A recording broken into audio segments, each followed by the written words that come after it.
Merhaba arkadaşlar. Bugün sizlere Minecraft'ta skin değiştirme modunu göstereceğim.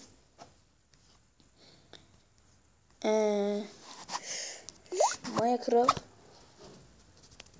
Pocket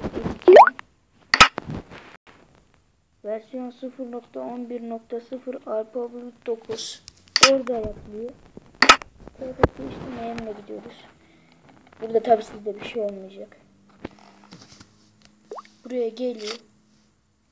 Burada çıkıyor. İstediğinizi indirebilirsiniz ama götürebilirsiniz tabii ki. Ben bunu istedim mesela. Koyuyoruz. Tabii şimdi size bunu indirmeyi göstereceğim.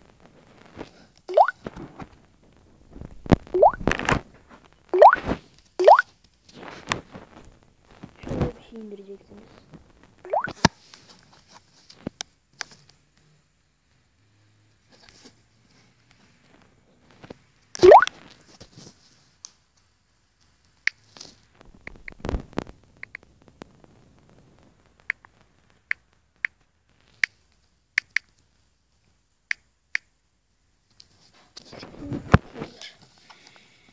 Evet. Buraya basıyoruz. İndiriyoruz.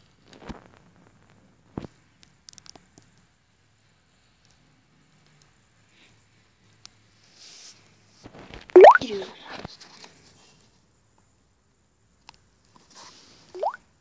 Sonra sürüyor bir.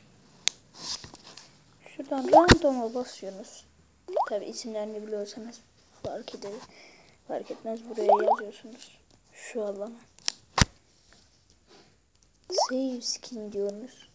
Skin for PC full overlay diye bir şey var. Buna basıyorsunuz, aşağıda bir şey çıkıyor. Evet. Geri geliyorsunuz. Minecraft'a giriyoruz.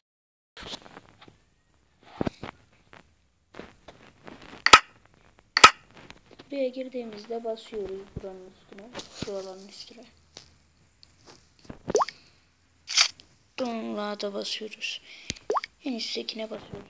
Bu benim indirdiğim işte. Ve görüşürüz arkadaşlar.